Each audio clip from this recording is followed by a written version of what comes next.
We've seen this happen twice before. First, it was a strange cigar-shaped rock flying too fast to belong to us. Then, it was a comet spewing gas that shouldn't have been anywhere near our sun. Both came from outside our solar system, and both vanished before we could really figure them out. This time, though, we spotted it early. Just a few days ago, a telescope in Chile picked up something strange moving through the sky. Fast, bright, and on a path no ordinary object in our solar system takes. Astronomers ran the numbers, and the result was clear. It's not from around here. Another interstellar object. The third ever confirmed. But unlike the last two, this one's still close, still fresh, and we actually have time to study it. So, what is this thing? Where did it come from, and why do these objects seem to keep showing up now?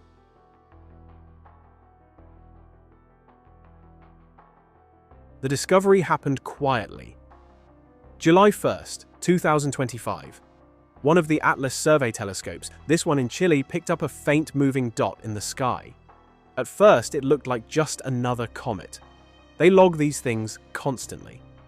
Bright, fuzzy patches with little tails, usually nothing special. But then the orbit came in. The math said it wasn't looping around the sun, it was coming in fast, from deep space and heading right back out. The trajectory wasn't just unusual, it was hyperbolic. That's the astronomers' red flag for not from here. And that's when everything changed. They ran more simulations, pulled more data, cross-checked with older images from other telescopes. And sure enough, this object wasn't on any list, and it wasn't following any path that connects to our solar system. That's when they realized this wasn't just a comet, it was interstellar. The third one ever confirmed. But here's what's interesting. This didn't feel like a big event when it happened. There were no huge press releases or dramatic headlines. It was more like, hey, we've got something strange here, followed by a few astronomers getting quietly excited. You'd think the third ever interstellar object would be headline material, but maybe people are already used to the idea. Or maybe it's because this one hasn't done anything crazy yet. No weird shape like Oumuamua, no massive coma like Borisov, just a fast-moving visitor from out there. And that's what makes it easy to miss these things. They don't announce themselves. They don't flash or blink or wave. They show up, drift across the sky for a few nights, and if you're not looking at the right patch of space at exactly the right time, they're gone. Even now, we don't know exactly how long 3I Atlas has been drifting through our solar system. It was likely already inbound for months, maybe years. And no one noticed until a machine scanning the sky for anything that moves happened to catch it. That's what makes this moment different. Not because the object is doing anything wild, but because this time the machine caught it in time. We didn't miss the window, and that gives us a rare opportunity. You'd think a comet from another star system would dominate headlines everywhere, but when 3I Atlas showed up, the coverage felt strangely uneven. Some outlets called it a harmless icy visitor. Others described it like a doomsday rock. A few barely mentioned it at all. That's what made me curious. Why is the same event being reported in such different ways? So I looked it up on Ground News, a site I use whenever I want to see how a story is being told across the media. I just typed in 3I Atlas, and right away, it pulled up the full media breakdown. Over 300 headlines from different countries and political leanings. Some outlets said it was from the center of the galaxy. Others called it Manhattan-sized. A few said there's no threat to Earth. Same comet, but completely different headlines. And that's exactly what Ground News lets you see. You're not just reading a story, you're seeing how that story is being told differently depending on where you're looking. It shows you each outlet's political lean, ownership, and how reliable their reporting has been over time. And what's really useful is, even when you're just browsing a news article online, Ground News pops up right on the page, through their Chrome extension. With one click, you can compare how that same story is being framed across dozens or even hundreds of sources. It even has a feature called the blind spot, which highlights when a story is getting lots of attention on one side of the media and being practically ignored on the other. And that's exactly what happened with 3I Atlas. It was front-page news in some places, and barely a footnote in others. Ground news made that imbalance obvious. If you want the full picture, not just what your feed decides to show you, scan the QR code on the screen or go to ground.news/Fexel. You'll get 40% off their Vantage plan and full access to everything I just showed. The link's also in the description.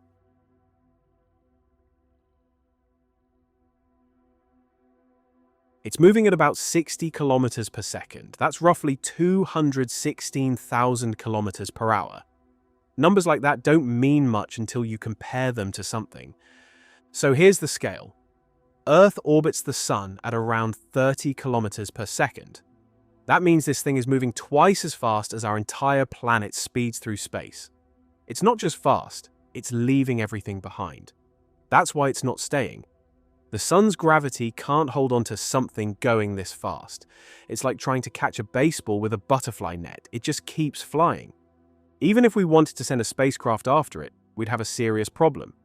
Catching up to something moving at 60 kilometers per second isn't like aiming a rocket and firing. First, you'd have to launch with almost absurd velocity, something far beyond what we can currently do. Or you'd have to use a series of gravity assists, like what we tried to design with Project Lyra for Oumuamua. But that takes years of planning, and this object is already on its way out. Still, its speed tells us something important. Objects that move this fast don't get that way by accident. It means it was likely ejected from another star system. Maybe it passed close to a giant planet and got slingshotted out. Maybe it was part of a forming solar system and things got chaotic. But the fact that it's moving this fast and on this kind of trajectory means it was thrown out, not drifted out. In a way, this object is a cast-off, a piece of some other world flung into the dark, now passing through ours without even slowing down. And yet, despite that speed, it's still bright enough to be seen with a telescope, still close enough that we can study it, at least for a little while longer. The window won't stay open forever, but for now, it is.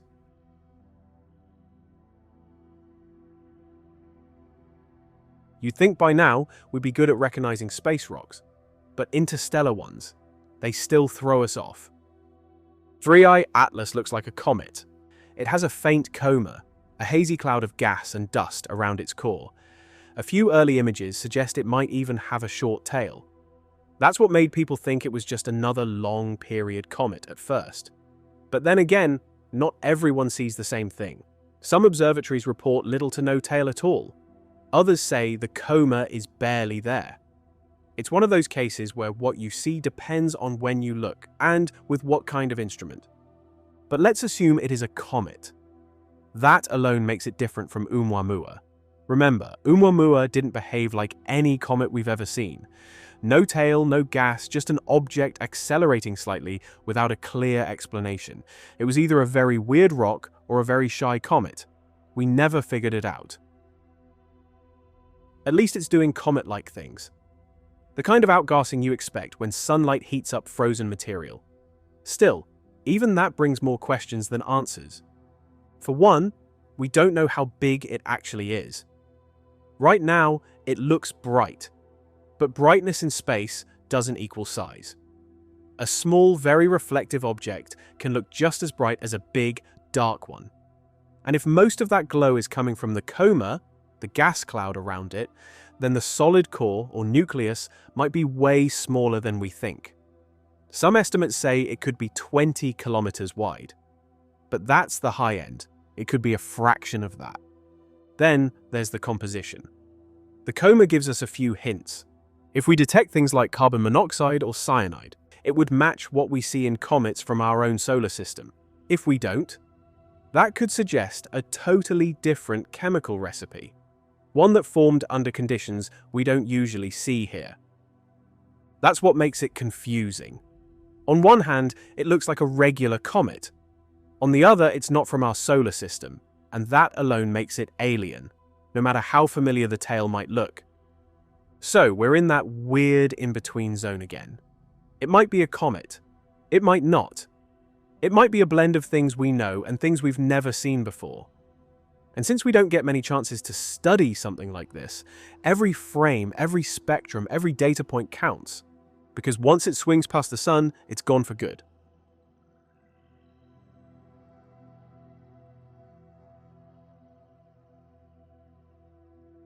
Right now, 3i Atlas is inbound, moving closer to the sun every day.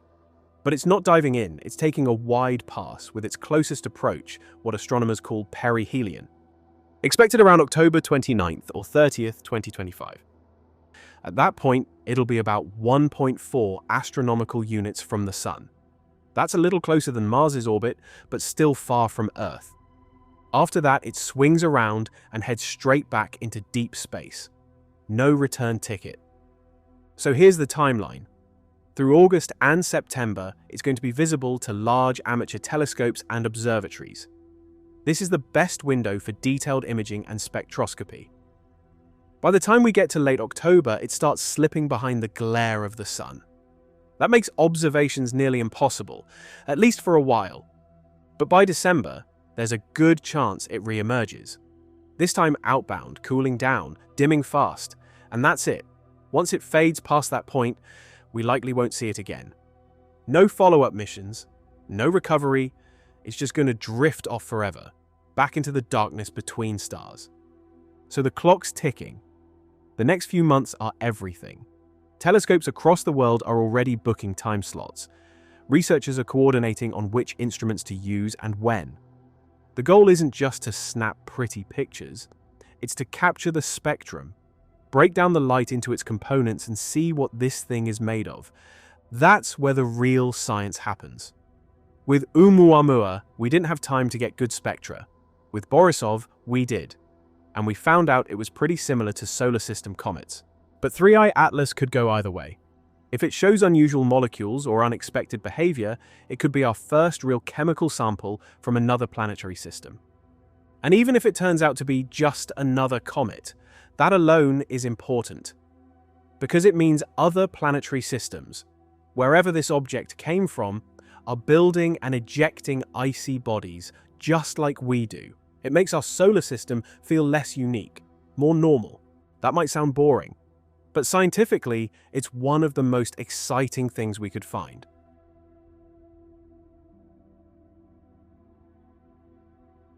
We've only had 2 other confirmed interstellar visitors before this one. That's a small sample size. But even with just 3, you can already see how different they are from each other. And that's what makes 3i Atlas so valuable. Let's go back for a second. Oumuamua, the first one, wasn't like anything anyone expected. It didn't have a tail. No coma, it was just a weird, elongated object flying through space at high speed. It reflected sunlight, but not in a way that made sense. And then it started accelerating slightly, without any visible outgassing. Some people said it was a comet with strange behavior. Others said it might be a fragment of something bigger. A few even threw in the idea of alien technology. It was that strange. Then Borisov came. The second interstellar object, discovered in 2019, looked exactly like a regular comet. It had a tail, a coma, and a lot of the same gases we see in comets from our own system. That one felt easier to understand, more familiar. It was exciting, but it didn't break our models. If anything, it confirmed that other systems out there build comets in pretty much the same way we do. 3i Atlas seems to land somewhere in between. It's active, like Borisov, but not aggressively. The coma is faint, the tail is short, and some telescopes haven't even confirmed either one. That's already making some people wonder, is it a weak comet? A partially frozen one? Or something entirely different? And here's where it gets interesting. It's the first one we've spotted early enough to study it properly while it's still inbound. That means we're not just reacting to it as it flies away. We're ahead of it this time. We can observe it before, during, and after its closest approach to the sun. That full timeline matters. Oumuamua was already on its way out when we noticed it. Borisov gave us a bit more time, but it was already warming up and shedding material when it was spotted. With Atlas, we caught it cold. That means we might be able to figure out what kicks off its activity, what heats up first, what chemicals get released at different distances. That kind of data helps build a timeline of how these things behave, which we've never really had before for an interstellar object. So, it's not just about what it is, it's about when we found it and what we do with the time we've got. That's the key difference.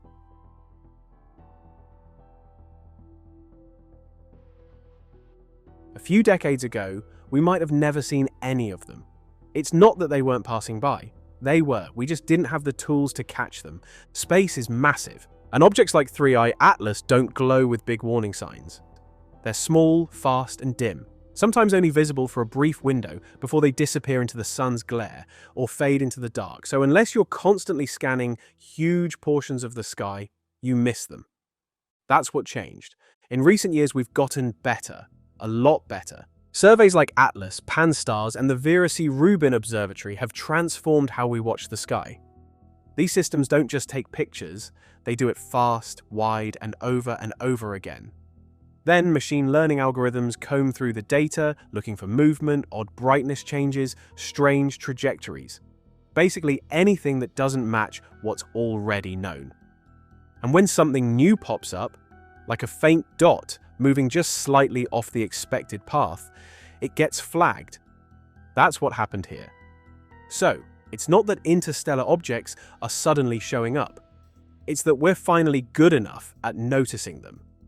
Now that we've confirmed 3 of them, some astronomers are starting to rethink how common these objects really are. Instead of rare events, maybe interstellar debris is more like background noise, always out there, always drifting through, but just below the detection threshold. And if that's true, we're probably going to see more of them in the coming years. A lot more. Especially once the Rubin Observatory goes fully operational. Its entire purpose is to scan the whole southern sky over and over again, in detail, for a decade straight. If something interstellar passes through, it's not slipping by unnoticed anymore. So, this isn't the end of the story. This might actually be the start. We're not just seeing isolated events, we're building a catalogue, a record of alien objects passing through our system. Some will be rocky, some icy, some active, some dead quiet. Each one tells us something new about what's out there and how other solar systems throw their leftovers into the galaxy like cosmic junk mail. And now, for the first time, we're finally reading it.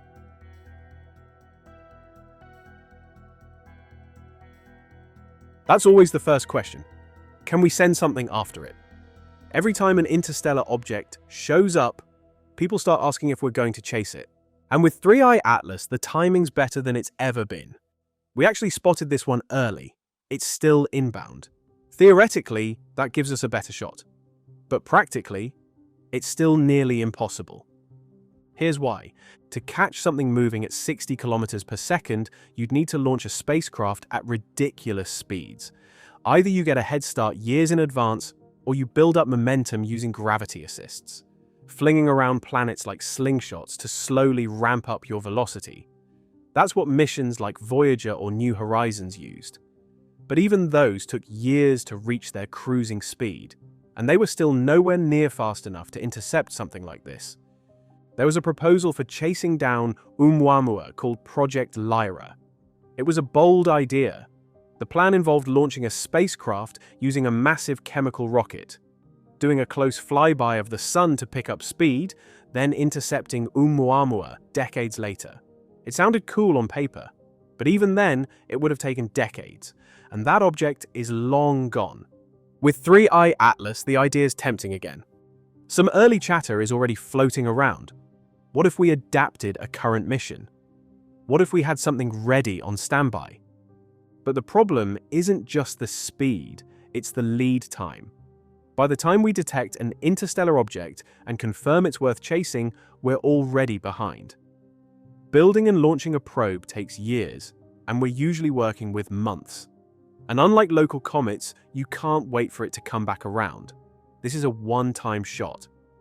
There's been some talk about preparing a rapid response mission, a kind of ready-to-go interceptor that could be launched within months of a discovery, something small, lightweight, fast, and automated. It's a great idea, the tech isn't impossible. But we're not there yet. Funding, design, logistics, it all takes time. So for now, the reality is this.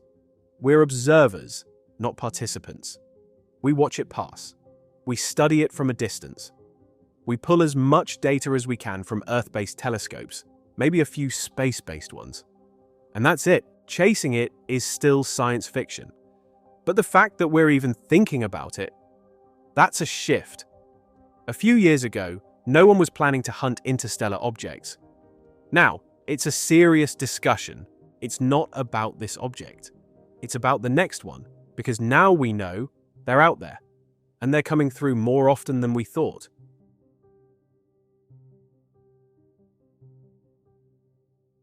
Three interstellar objects in less than a decade. Before that, nothing.